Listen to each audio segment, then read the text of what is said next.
Before I even asked them, said, oh, you're going to hit the video. And then they were like, oh, there's an audio button. It can record what I say. Yeah. And I was like, oh, okay. Yeah. Don't go to the bathroom while I'm making my video, because Most of them wouldn't. Sweet and knows what to do. Wouldn't occur to them. Okay, sorry, let's do this. Okay. So I am here with the second grade team at Ephesus Elementary. Courtney Sears, wave please, Kim Chamberlain, and Molly Arnold. And what we're going to talk about is digital portfolios. The team here is using digital portfolios in their class. And the first question I really had was, so what exactly is a student portfolio, a digital portfolio, and what do you think its value is for students, teachers, and even parents? Okay, well, I think a digital portfolio is just like a traditional portfolio that people would keep on students, except for the fact that the types of items you're able to keep are more varied, and the ways in which you're able to share and respond to those items are more varied. So with a digital portfolio, you could still have work samples, a photograph of a work sample or a digital work sample, but you can also have recordings of a student doing a reading. We could record their oral reading. You could have a video that a student has made or that you've made of the student. You can also have text and digital drawings. So there's a lot more that you can do with a digital portfolio that way. And then the ability to share it is just a lot easier. You don't actually have to be with someone to share it physically. You can share items or the entire portfolio with parents, online. And then the kids can also share it with each other. And that's the thing that I think really makes kids feel like they have an authentic audience and they want to do their best work because they know other people are going to see it. Their peers are going to see their work and they're going to comment on it, and their parents are going to see their work and comment on it. Can you tell me about a story about an interaction that you had with a student involving one of their portfolios that sort of advanced their learning in some way, or I'm noticing right away, I feel like we're always looking for some way to entice the kids or just motivate them to do some of the tasks. And I have a student this year that, his name was on my roster, and the first thing I heard was, oh, he hates writing. He never likes to write. And, you'll have to do this, this, and this. And I've noticed right away, since this retelling and their ability to record their retells, I can't get, every time he reads a book, he's asked, can I write the retell so I can record it? So he's producing much more than he ever has before.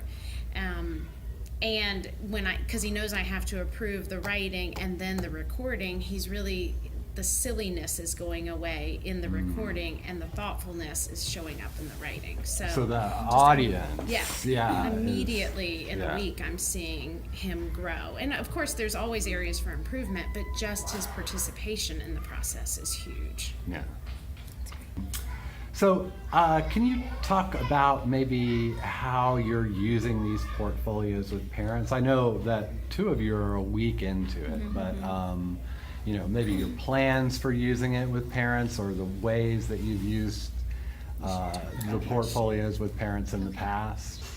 So last year I would use it with parents when I met with them to show them a particular piece of work or that I thought really supported what I wanted them to know about their students' learning and their students' growth.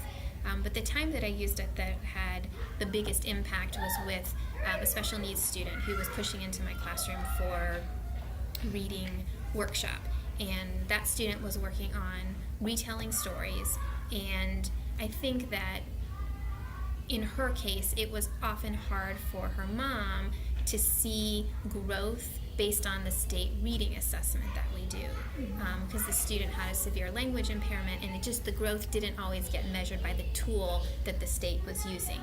And so when we met at the middle of the year and as a team we were saying that she had made growth in her retells, I know Mom heard us, but I think it was hard for her to kind of understand exactly what that growth was, especially when she had other documentation that didn't reflect that or highlight that growth. And it was really awesome to be able to open up Seesaw and play a retelling from the beginning of the year and then play a retelling from the middle of the year. And I mean, her mom's face just lit right up because immediately it went from me telling her, your daughter's getting better at this, to her hearing her daughter's voice and her knowing in her gut, like, oh my gosh. Having that she's visceral grown. experience. Yes, she yeah. is growing. She's getting better at this. Yeah.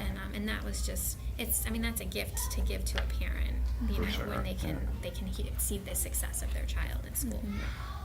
Yeah. And so how are you maybe planning on using it? So this is my third year teaching, and I've always kind of struggled with like what papers to keep and where to put them and how to organize them and stuff like that. And so Seesaw, I think, is going to be a really great place to keep their work. And then at our conferences, be able to present it and say all the work is right here, and I can show it to you. And again, like we were saying earlier, there's so many different options. Like it could be their voices explaining something, which is something they wouldn't be able to see just on a piece of paper, Yeah. which yeah. is cool. What would you say to a teacher who was like, I want to do digital portfolios? I would say, like, just step up and start it. Put your class in, get busy, give it a try. Yeah. And don't do it with such rigidness that you're like, well, this isn't an assessment piece that I would have put in the portfolio. Let them play with it. You play with it, because as you guys are learning it together, it's going to be a lot easier to know what you really want in it and what not so much you want in the portfolio. And I think as the kids are learning and you're learning, I mean, you're growing together, and then you've got this cool piece of technology and this app to help you gather all of it. So, don't you think, jumping in? Yeah. And I mean, like Courtney said, like it's not like the parents are going to see it right off the bat. Like you have the option to just keep it for you. So for a while, we'll probably do that until we figure out, you know, how we want to manage everything. And it sounds like you have to be willing to embrace a little bit of chaos Yes. in the beginning. Yeah. Yes, it will be, but it's okay. Today, I came in here and was just cheerleading myself that I got everybody in through the sign-in that I wanted them to, and it was day 3, and it's fun because the kids, every time we open the Chromebooks in the morning, I'm like, what's our word? And they're like, patience. And I'm like, yes, we can do this, and everybody kind of has that approach that it's new, but it's okay. Like, we're going to figure it out. Yeah. Yeah.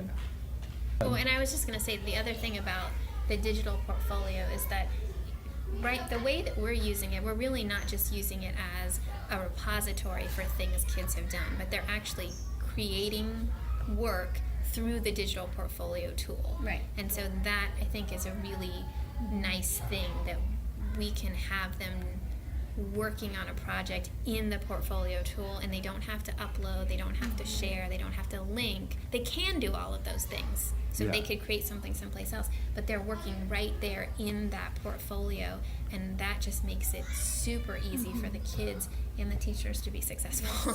Definitely. It almost sounds like you found an app to do almost everything that you need. It feels like it. I Yeah. texted her last night. I said, Yeah. I want to write a love letter to Seesaw. Yeah, oh, I'm It's sure they'd appreciate it, yeah. It's just, it's been a really nice start to the year, and I think the kids are engaged, and we feel really good about what we've been able to do with going one-to-one and doing things differently. That's what I was gonna say. It has been going one-to-one. You know, that's scary. Like, Yeah. that's a big step. And this, I feel like, has just been such a jewel to find this app that made the one-to-ones like seamless almost. Like, it's, I don't know. It Yeah. feels good. I'm not afraid when we take them all out. What's gonna happen? I know what's gonna happen, and it's easy to maneuver in there.